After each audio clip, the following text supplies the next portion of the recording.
Hi, I'm Dan Hobbs, the Green Bay Guys tournament team. Just picked up brand new 2020 Triton 216. Haven't seen a video on any of those, so we thought we'd do a video. I want to introduce Chris Young, who's with Ken Sports. Ken was great to work with. Really good dealership. I've been dealing with them for probably 10 years. Best dealership I've ever dealt with. I'm an old guy, so been through a lot of them. So anyway, Chris, if you want to just start showing us. Sounds great. Showing us around, I guess. What we usually do is we'll just go through the trailer first, take a lap around the trailer, go through your 2 wall ports, okay. We'll take a lap through the boat, we'll start everything up, fire it up, run it, show you everything works, and go from there. So on your trailers, generally you want to check your tire pressures, especially in the spring and the fall of the year. Your tire pressures are always listed right on the side of the trailer. These ones here are a load range C. It's like 50 psi cold. So check those, especially spring and fall. That's when you're going to lose your tire pressures. Yep. Throughout the heat of the summer, they usually maintain their pressure in that June, July, August area. Then you have the Dexter axles with the vault hubs on them. Those are basically a 10-year maintenance interval hub system. There's a kind of a lightweight synthetic grease in there. So basically all you really want to watch for is the appearance of a leak, like a spider web of fluid coming out of those. Yep. So if your rims are staying clean and you just get your normal brake dust on there, you're going to see that. But if you see that brake dust really clinging on to like a spider web look, that generally means you got a seal going in there. So, and then up in the front,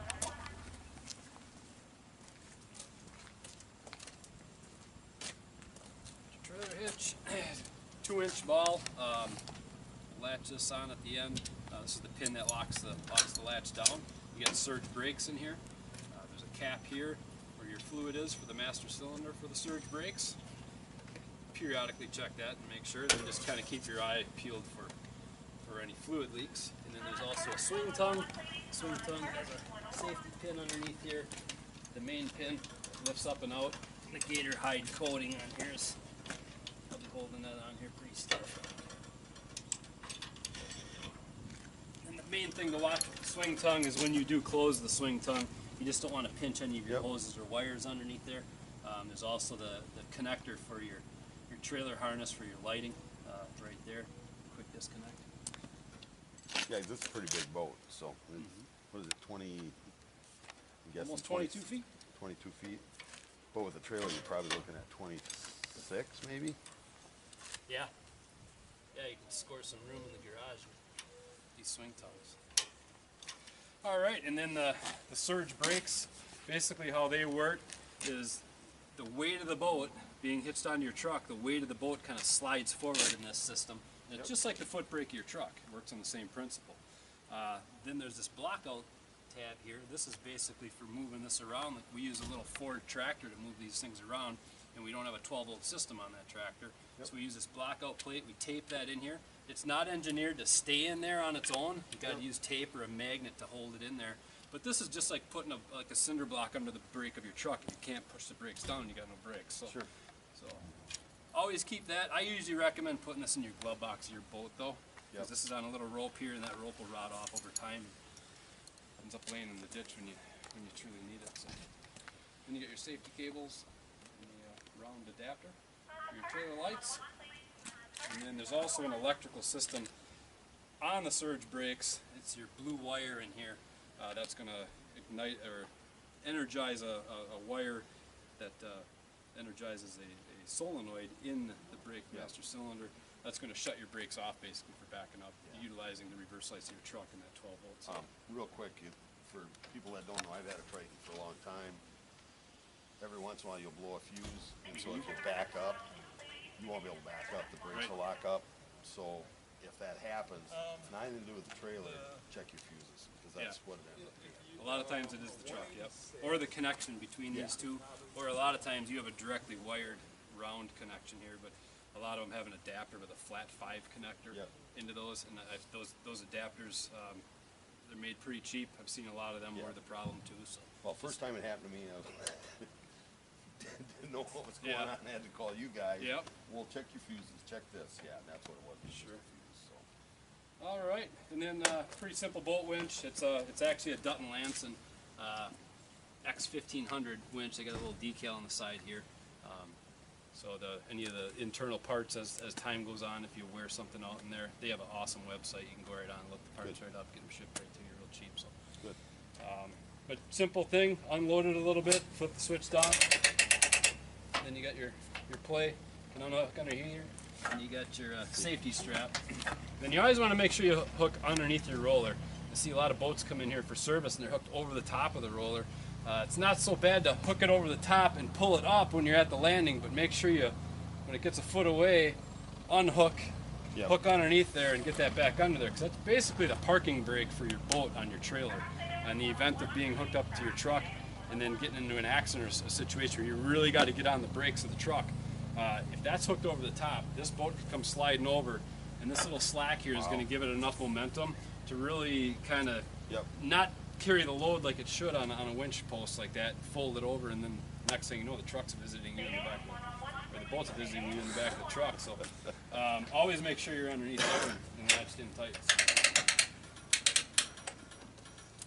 All right, and there is a stowaway feature on the handle here for the tongue jack. Pretty self-explanatory, but it's got a little clip that clips up, so it's not dragging on the ground if you're hauling your 216 Fishunter with a minivan. All right, and on the side of the boat while we're here is the gas cap. Got a pressurized system, so just always be wary when you're filling them on the new boats too. There's a lot of emissions regulations on these where they have like a check valve in line on here, so you want to make sure you're filling it slow that you don't spill a bunch of gas back on you. So. Get that check valve worked open.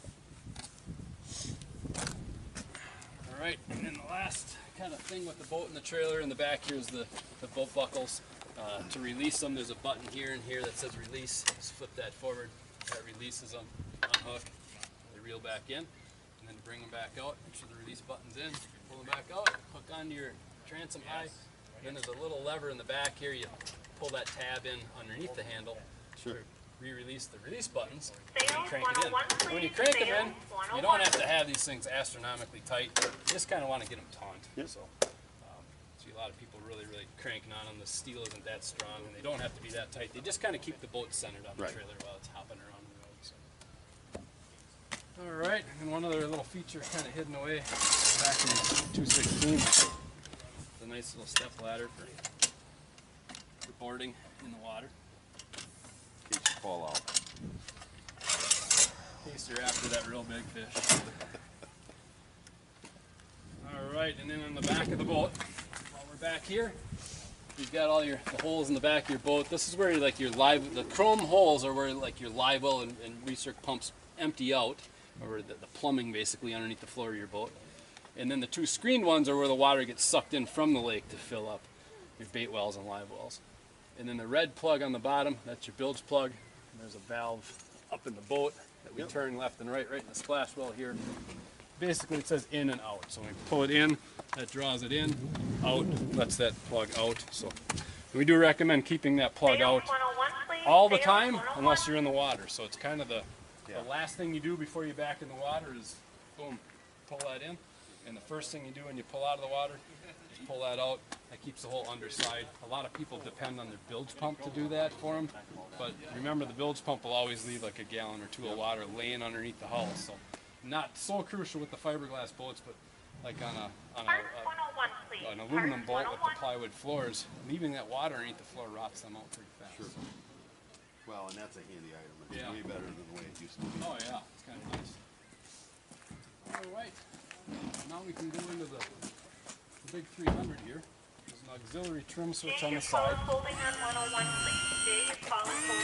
up. You can actually take a look at the gear lube situation. Draining out the gear lube, traditionally you'd have plugs on the side of the gear case here, but the newer ones here with these bigger engines and gear cases have them on the gear case itself. So if you look, you got to take the prop off to change your gear lube. So if you look down in the side, in the center of the hub here on the bottom, there's your drain/fill plug on the bottom, and off to the side is the oil level plug. So you basically take them both out, drain everything out, pump from the bottom till it comes out the top. The gear lube. Typically these gear cases, a size like this, usually takes just about a quart of oil in there. So. So a question for you. Yeah. I noticed a lot of the boats the last couple of years have been running 4-blade props. Yep. So why this one with a 3-blade? I guess the factory has been running Tempest props for ages. Yeah. They're just a great general purpose stainless steel prop that they must buy a ton of them and kind of like a car Well, coming with PF Goodrich tires on it. I had So. the Tempest on the last one, and that thing was fast. Yep. I mean, real fast. Yep. So I think a lot of guys switch over to like the 4-blade Bravos, just for the better push, the better hole shot, a little more holding power when they're turning. Okay. Those props seem to grip a little bit more, where these ones might have more of a tendency under aggressive situations to blow out or cavitate a little bit. So Bravos just seem to stick a little bit better. So and have that fourth blade on there gives you a lot more push to get you up on the Yep. plane. So. well, we wanted the hydraulic Atlas jack blade, so I would assume that's going to help me on that. Yeah. On that.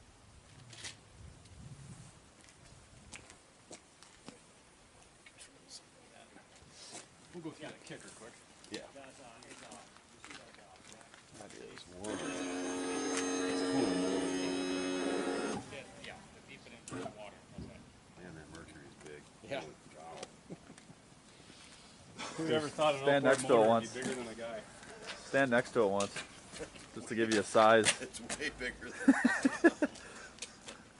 Wow. All right, then the kicker, the gear lube is set up traditionally on that, like you've been working on for Yep. the last 50, 60 years. Is the 2 plugs on top, 1 on the bottom. And then on the side of the midsection is your engine oil drain. You're draining your engine oil. Yep. Ta-da. Very quick, there's a main fuse on top of the kicker.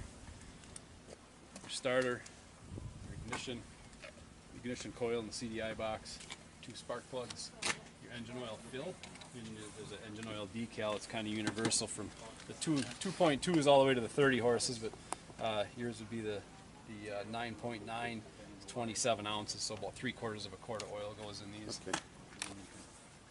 Check that based on the dipstick, engine level.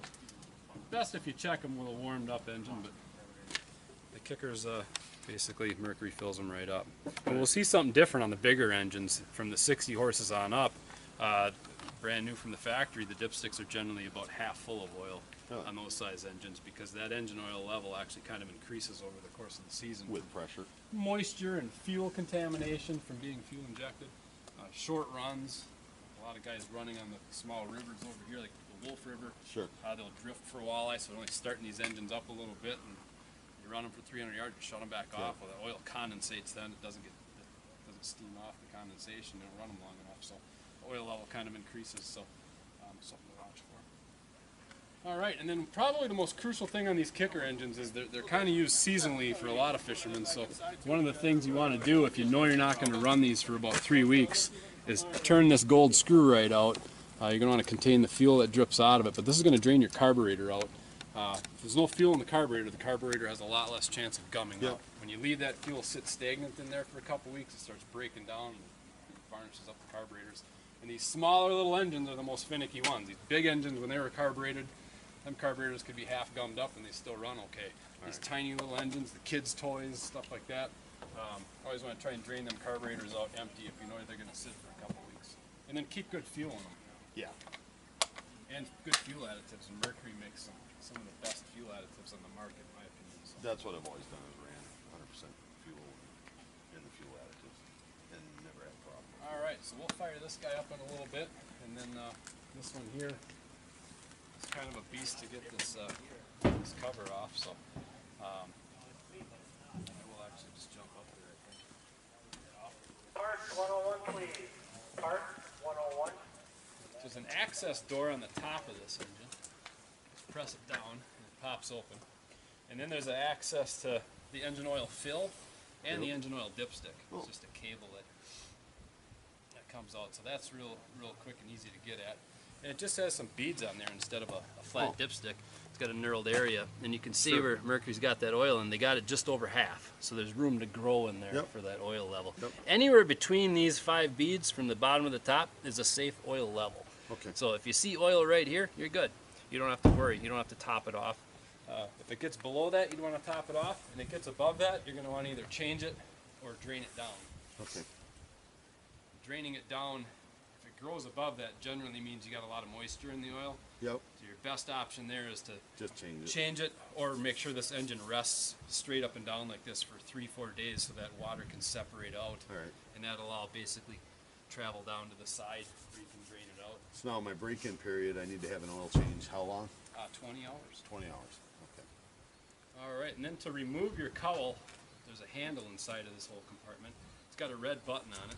Yep. You just press that red button on it, and you can lift this whole handle up, and that unlocks some latches on the bottom. Cool. And then basically the whole shooting match comes up. That.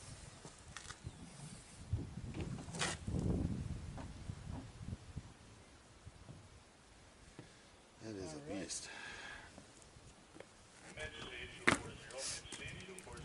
Then we'll just work our way around the engine. You got your whole air intake, 4 spark plugs on this side. There's a maintenance chart on the back. That's just covering up some hoses and stuff. But maintenance schedule on here after break-in is every 100 hours or annually. Change oil and filter, change the gear lube, then you inspect the anodes, thermostat, spark plugs, and the fuel filter. And like spark plugs, for instance, you would do that when you fog this engine. You fog the cylinders for storage, for winterization. So that's the best time to do most of this is the winterization period. Then every 300 hours or every 3 years, replace spark plugs, the low pressure fuel filter, the drive belt that runs your alternator and pulleys up front, and then your water pump impeller down in the gear case. So every 300 hours or 3 years, so I'd kind of cancel out the 3 years being in Wisconsin here because we park our boats for half the year. So usually it's more of an hourly thing. The 300 hours for most guys that are still working for a living, that usually around 5 to 7 years usually. Yeah. Then down on the bottom left, you got your full throttle RPMs. 5,600 to 6,200 is peak. Is 6,200. So that's kind of what you want to achieve is that 6,000 to 6,200, and that'll be adjusted with changing your prop. And then this thing idles at 600 RPMs. And then it's got your spark plug part number, the torque spec, and the gap, and then your engine oil recommendations. It runs a 10W30 marine grade oil. Not a car oil. One of the reasons you don't want to run a car oil is because these engines are sitting in here sideways. The cylinders are stacked up this way, the camshafts running up this way, the valve trains go straight up and down. You want that oil to be sticky. Marine grade oil is really, really sticky and it stays lubricated. If you put car oil in here, that car oil is engineered to be ran every day so it doesn't stick like marine grade oil. Sure. And you wouldn't get the proper lubrication up on these top cylinders, especially in that valve train and camshaft. So then prematurely wear the engines out. Kevin Freeling, call 238. Kevin Freeling, 238. 7 quarts of oil. 7 Evo. Wow. Nice and easy. That is a big beast. Yeah. Then up top is your alternator, filter, then there's a fuse box sitting right here, and then the fuse box, it's got a weatherproof lid on it. And it shows you what everything is. So right on there. Nice. And then there's spares plugged into the back of it. Oh, So- nice. So if you can remember how to take the hood off, Yep. and this where this is, if you encounter a problem with your engine and you call us over the phone, the whole conversation goes a little bit easier when you know where the fuse box is on your engine. So, this button here is just a plug is actually there's a drip tray underneath the filter here that comes down to here, and then basically for when you change your oil, what runs out of this filter it goes into that drip tray in here, so you can put a little hose on that and run that down into your bucket when you change oil. Then the auxiliary tilt trim switch, 101. and then this here is a water hookup. Now the big misconception with these is that you can run the engine. You cannot run the engine on this fitting. You have to use this just for back flushing. This is kind of like a saltwater situation, All right. or a muddy water, mucky Yep. water type stuff. So, or anytime you're not seeing that coolant stream coming out, but you're not getting a hot alarm either. You're fishing, running the engine for 2-3 hours, no hot alarm, but you're just not getting that telltale stream coming out. Usually means it's that telltale's plugged up. This will help unplug that.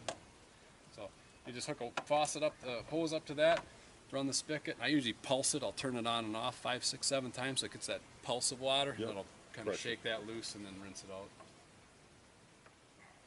All right. Load it on there. Onto the boat. Yep.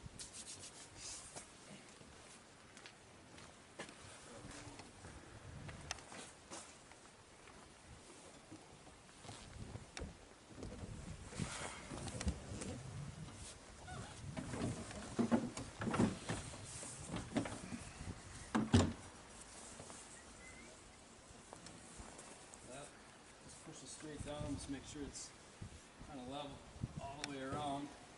And then you just fold that, pressing the red button, fold that back down. That'll latch it down. And then I usually just keep it pulled. So it's compression. Yeah. It's got 2 leg hooks that hook into it. Yep. Alright. This one's just Wow. Where do you want to start? right in the back corner here, probably. You have an onboard charger on here, and the power port for that is right on the back of the boat here. So hopefully you got an outlet in the garage nearby. Yep. Just plug your extension cord into there. And then the big thing with these is making sure that you have a good size extension cord. You don't want to use the little extension cord that you plug your Christmas tree in. Yeah. You want to use a good heavy cord, and if the longer the distance, the Well, you'll bigger get the cord that you needs to get be. voltage drop if you You'll get some voltage drop. So I do have guys that park their boats, 80 feet behind their garage for the winter, and they run a cord out there. And if they got the $15 liquidator extension cord, it don't work. So that 100-foot extension cord for that type of purpose, probably going to be about $100. So. Yeah. All right, and then in this compartment is where all the business happens.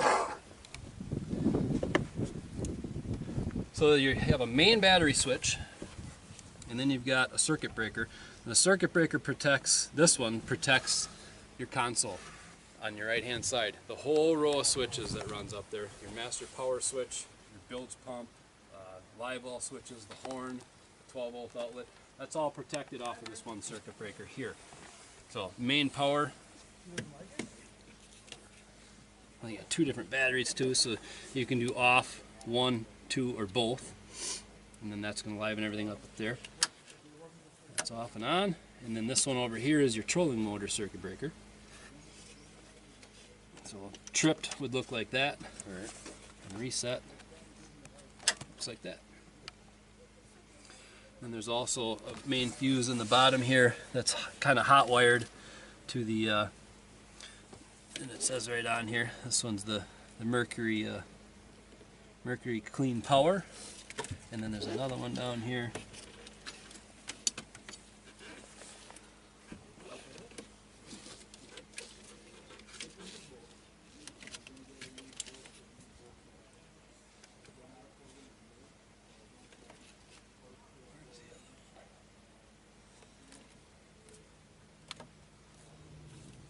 How many amps is this one? This looks like a big one.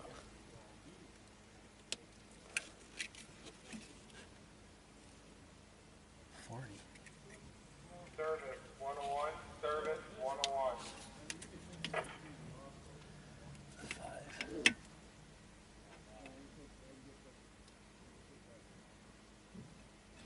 That's got a, so this one's got a spare on it. And then you got fuses on each one of your battery terminals. These are your onboard charger fuses.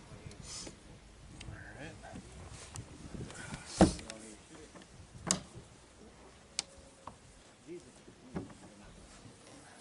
That's your live well.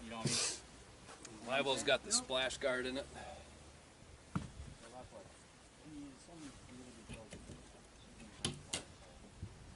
Really, there's nothing to really control in here too much. It's basically either on or off, and pumping in, pumping out. So This one has the pump out system still. yeah, Pretty much, everything functions. and it does. Some other systems have a plug that'll go in Yeah. the bottom or a stand tube. This one's all The pump just out is regular, the way to go. right by the. It's good for check valve. jokes too. Yeah. All right, and that must be just storage. Storage cooler with the light in it. So you don't have to use your live well for a cooler, which is nice. And then underneath here is the access to your That slides forward. rod locker. Whoops.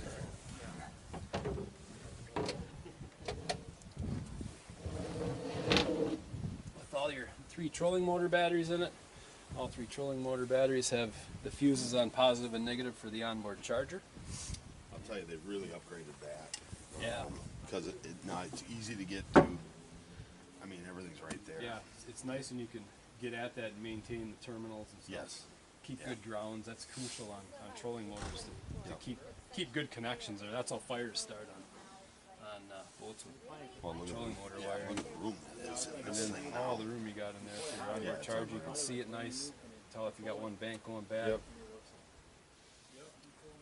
And the one thing I was shocked at was once you bring that back, the amount of storage underneath your rods Sure. that Yeah, that whole big I mean, bin look up at there, you can fit. You can It's probably huge. fit yeah. 3 or 4 good life jackets in there. Yeah. Oh yeah. Yeah. Absolutely huge.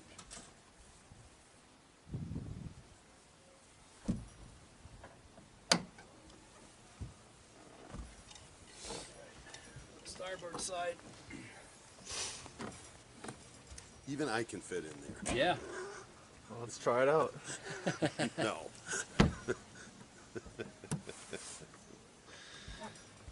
And then there's the other power port for the trolling motor batteries here. So the onboard charger. And here's the horn for the boat. And then there's also a nice feature in here is these little tie down straps. You can lay stuff on the floor and just kind of tie it down real quick.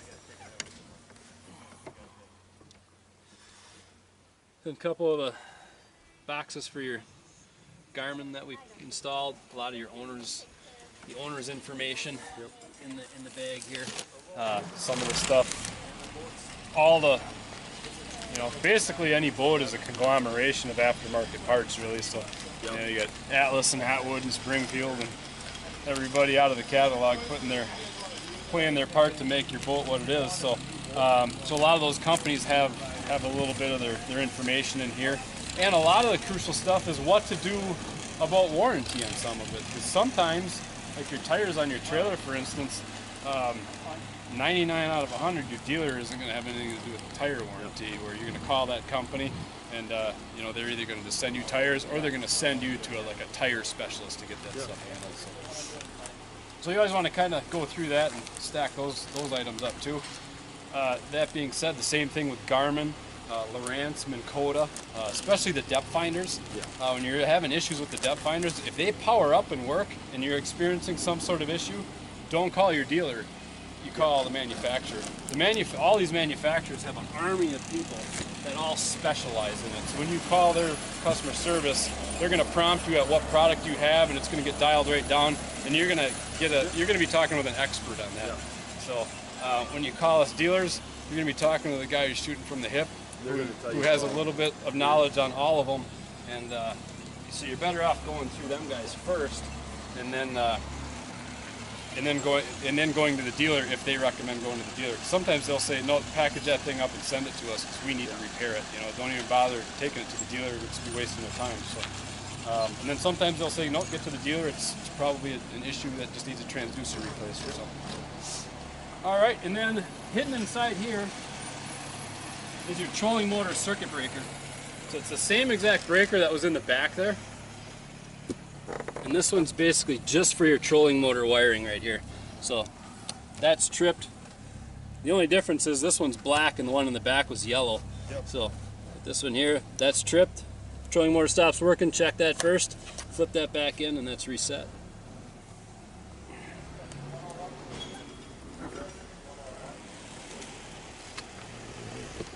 And then we gave you a couple extra hoses here. These are the hoses for topping off your C-Star hydraulic fluid as needed. This just screws onto a quart of oil. This screws onto the fitting in the front of your console, right in front of your Garmin right Yep. there. This will fit right on there and thread right in. Thread your quart of oil on here and just slowly feed it in there and work the helm back and forth, the steering wheel back and forth.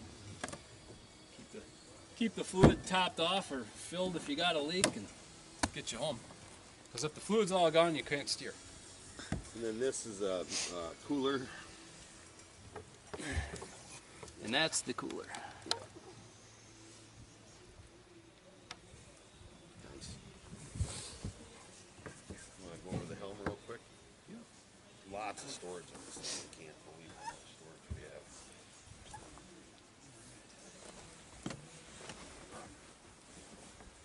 And on the port side, quick, you got the radio off on the left. There's an auxiliary input. You see somebody was in a race to get that going already. 12-volt outlet right next to it to charge the phone up.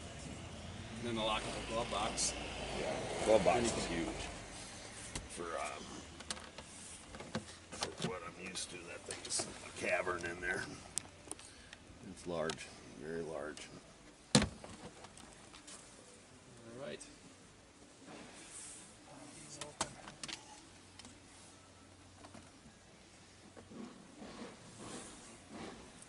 All you're missing is Lowrance. Yeah. Okay, so those are up. And those are actually wired right through one of those circuit breakers in the back. Yeah. So they're not wired through your master power. A lot of these bigger units need to be directly wired to the back, so there's no interference or surges with Well, the system running through the master power. So What we actually did, what I had on my last boat, is we took and had them run a 10-band fuse box. oh, sure. So we ran I believe a 6-gauge up to here, and then ran it. So everything's independent. Yeah. And the fuse is all right there instead of having to dig around Yep. in the wiring.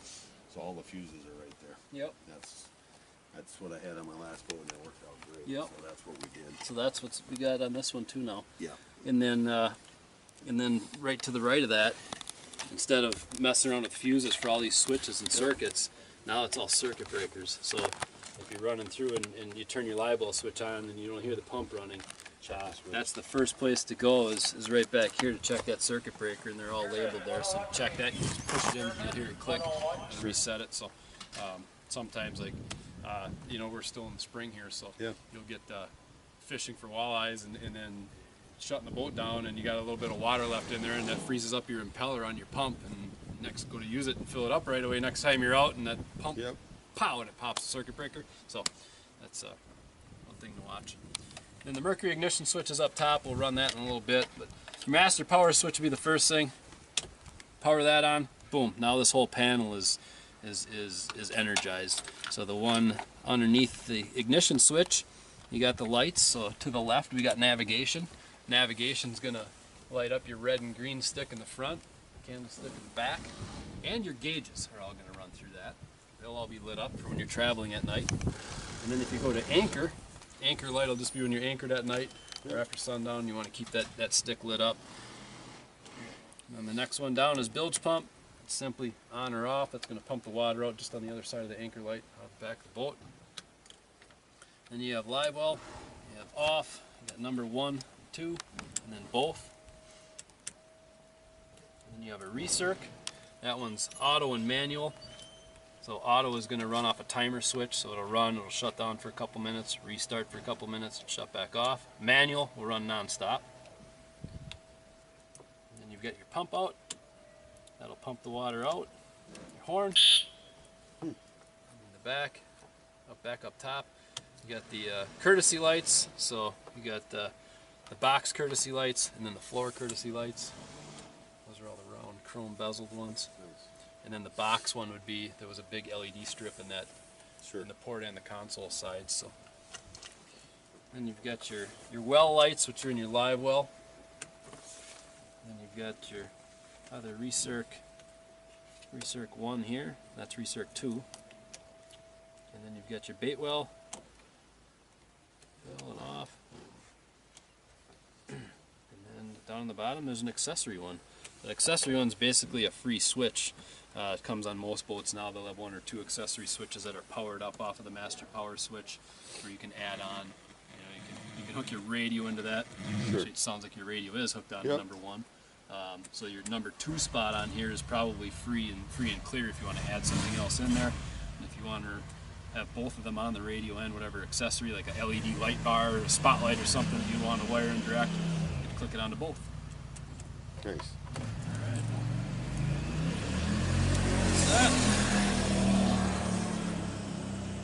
Alright. Hummingbirds are up and running and going through the delivery on these.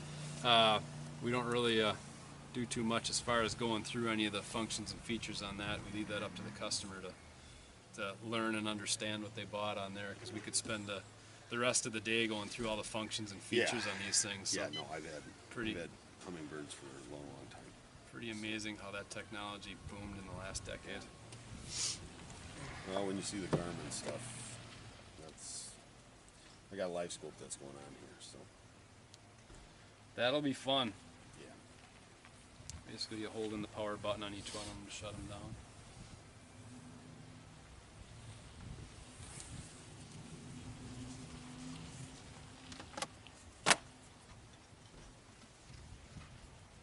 All right. Then over here, we got your jack plate on the left of your steering wheel. Raise the entire jack plate straight up, so you can raise that outboard right up and out of the water for. Now, what should I run that at normally? That's really Half? gonna depend on, once you get the boat geared up and the people in it, how it balances out. You know, I don't think there's any real given. Kind of like propping a boat too. You know, I get 2 like fishermen that fish the same species with the same boat, but one guy's got a 350-pound partner in the boat and his dog, and the guy's got the whole bait shop in his boat, and anchors and spare props and everything else under the sun, and a kicker. And then the next guy's got is total simply minimalist. Yeah. And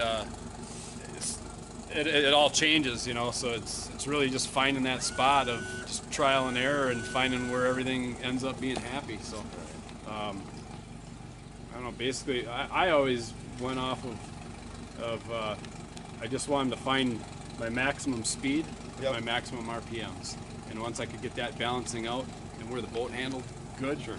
So basically trimming it that way and then running that jack plate that way and finding that spot where everything's happy, and then making that mental note of I'm at 2 or 3 inches there, and I'm at this trim angle, and everything's great. The only thing I did read you got to watch is the water pressure. You can't pull it. Yeah, definitely. If you start jacking that up and you boat's screaming and fast and everything's going great, but you start dropping water pressure, definitely take that into consideration. And then you got the trim up and down, and that's really not the jack plate. That's a jack plate control here, but that's your Mercury. That's tied into your Mercury wiring for trim and tilt. So, all right. And then we had an issue last year. You have to check these bolts and nuts on these. Definitely. How often? Yep. That should be done. I would say monthly would be just getting a set of wrenches out and just touching them bolts and make sure that you don't have to crank on them, but get a wrench on them, make sure they're not loosening up on you. Because once they loosen up, that metal eggs out pretty fast. So you want to catch it before it's an issue. Yep. And anything brand new too is we recommend a 20-hour checkup on basically all this stuff. Is after you get 20 hours on it, is get it back to the dealership, and that's one of the things that they do is they're double checking your lug nuts. They're double checking your lug nuts should be done at 100 miles, but and again at the 20-hour checkup. But going through the engine mounts, mounting bolts, hardware, the flywheel pulley bolt, even some of the Mercury fasteners that they've double checked at the factory. It's just good practice to make sure stuff's staying tight. All right, well, what I'm going to do is I'll jump out and I'll hook the hose up, and we'll fire this beast up. All right. Shut it off for a second. Well, you just edit it out. Yeah, I guess. Smile. I'll be editing that out.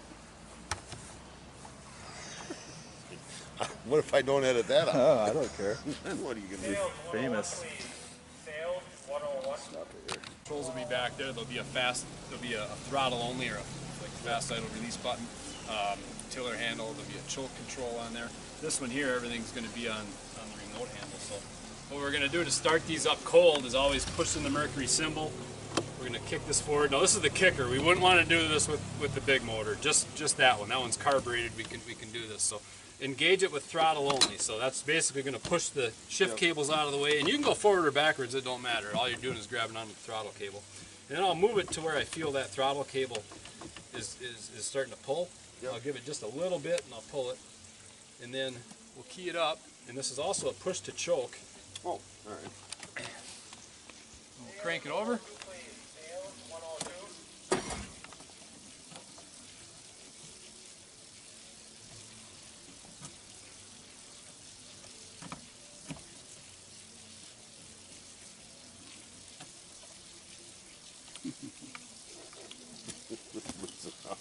Lost it.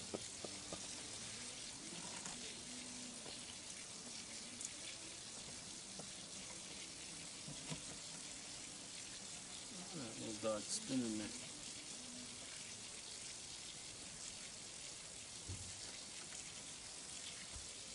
All right.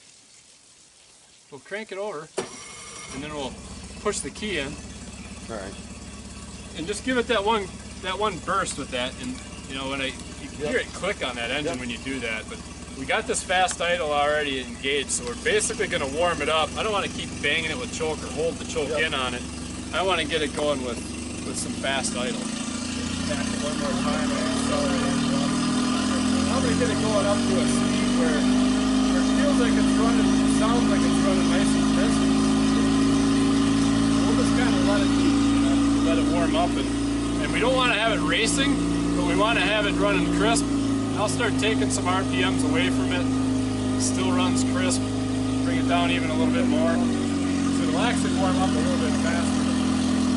Lower RPMs, racing really fast. So once I think it's warm, I'll bring it almost back to like an idle speed, and I'll just give it a little throttle once. And it took that pretty good. It just had one chug. If it's still cold, it'll kind of chug. You just want to leave it alone for another minute or 30 seconds or whatever. So bring it back up into neutral. That'll reset our system there as far as shifting. And then to shift these, you always just pull up the red lever, and you always want to slap them into gear. You never want to ease them in. You don't want to slip that system and make it rattle. You always want to just pull up the lever and slap it into gear, and then start applying some throttle. And when you slap it into gear, you don't have to be afraid you're going to throw everybody out of the boat. There's some free play here before it really gets a lot of throttle. So start applying throttle. We're in reverse right now.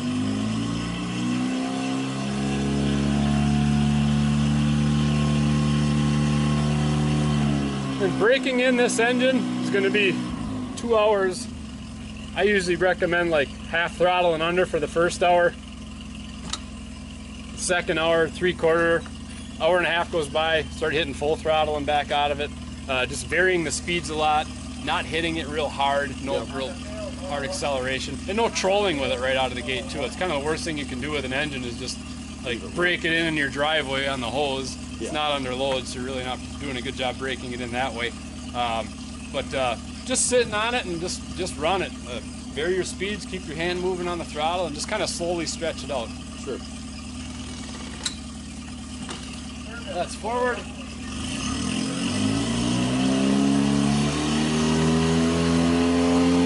can see your water stream shooting out towards the 300 there. Just want to make sure you see that.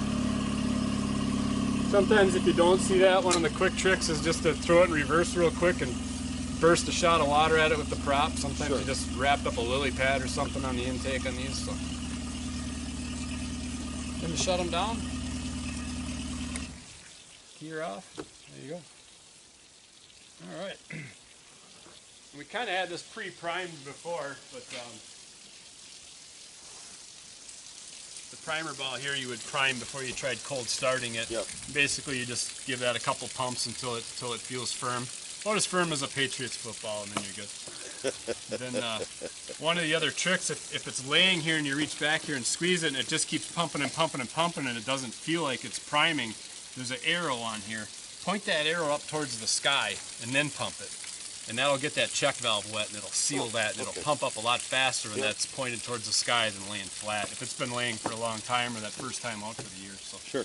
then you got a quick disconnect here, just pushing the silver button, unhook that. You'd want to do that if this thing's going to be done for the season, where you're just going to be utilizing the big motor and not trolling anymore. I would unhook that. That way it's not just sitting there stagnant and getting fuel sucked in and out of it and stuff. So. All right, change over the hose. How much battery got left in this one? About 2 bars. 2 bars.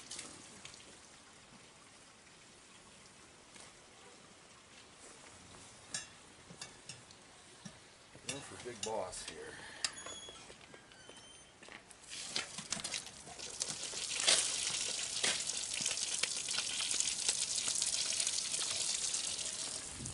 Real close to him, Quinn, so you can hear him talk.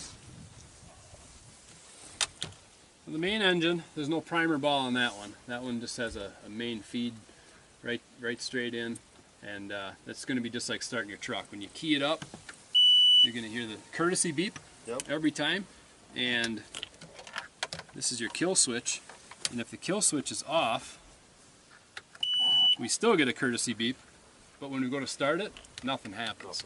So if it ever seems like you got dead battery, and then it alarms at us. So we'll turn that off, we'll reset this. That just basically hooks around that toggle switch, and it's kind of popped up into a little spot there.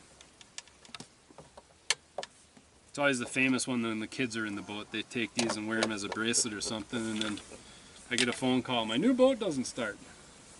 First thing I have them check. So there's our courtesy beep. You could hear that 2.5, 3 second whine on the engine. That's your fuel pump pressurizing that fuel. And I usually wait for that and then crank it over and start it up. Wow. Waking up a lot of pony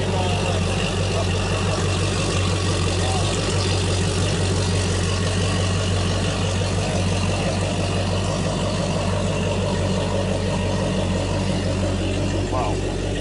You can feel the whole boat shake. Yep. I mean, that is unbelievable. So what's happening now is there's no choke or fast idle that you'd want to do with this. This is fuel injection, so you want to let the computer warm this engine up. How that happens is it's running, but the fuel injection system, the way it communicates, kind of shuts down. Everything's working, but nothing's communicating until the temperature sensor reaches a certain temperature. Most Mercuries, most fuel injected ones are 120 degrees. So once it hits 120 degrees, all the systems become active and communicate. You know, it's not saying you can't run the boat while it's doing that. Like if you're in a busy boat landing and you want to just take off with it, throw it in reverse, get out of everybody's way.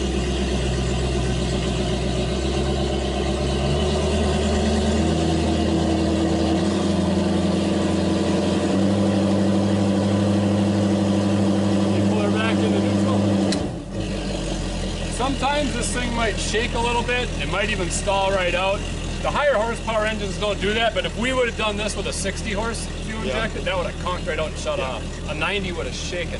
That's just the way what happens when you give it all that fuel and then you take it all away. It doesn't really know what to do with it, but these things drink enough fuel where it doesn't care how much fuel is getting dumped down its throat. So.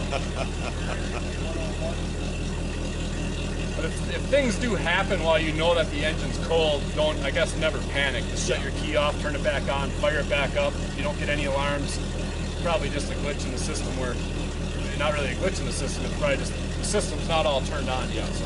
But once it hits 120 degrees, you're game on. Then going into forward, lift up the release lever, slap it into gear, apply some throttle.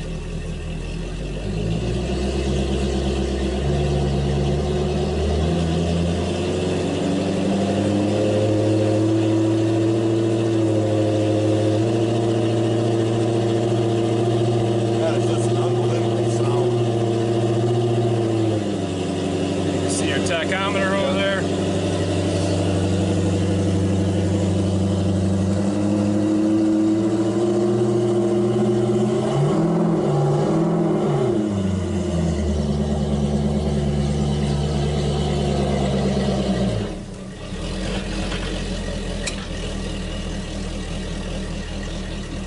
other thing you might hear on these engines is being four-stroke, they're a little quieter than the two-strokes. For guys that are coming off Optimaxes and going to these four-strokes, these four-strokes run so much quieter in the water that when they're up and running with high RPMs, and let's say there's another boat or they weren't paying attention, there's something in the water, and they pull back on the throttle right away and get it down into neutral, what happens when they pull back to slow down and don't throw it into neutral is you'll hear your prop ratchet. It's a slip clutch in your gear case, and you'll hear it, and it'll be like cluck, cluck, cluck, cluck, cluck, cluck, cluck, cluck, cluck, all the way down. You'll think the prop's falling off the motor. I get a lot of phone calls on that too, where they think something's loose, but that's just something they never heard on their two-strokes because of the decibel levels differences. So,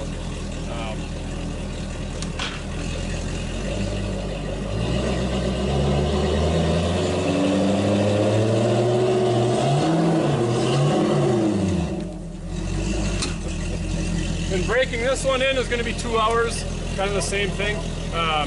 First hour, there's a chart in your owner's manual. You can kind of abide by that if you'd like.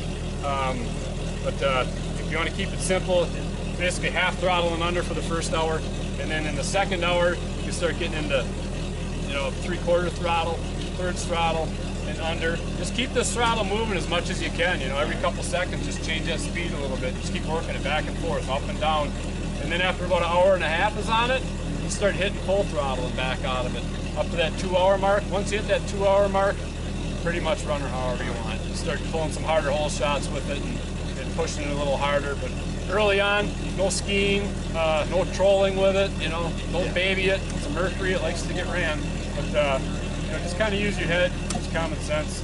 Slowly stretch it out. Kind of treat it like a rubber band you found laying on the sidewalk in the summer. You just don't grab onto the whole handful right away and stretch it out. Kind of slowly work it and stretch it out. So.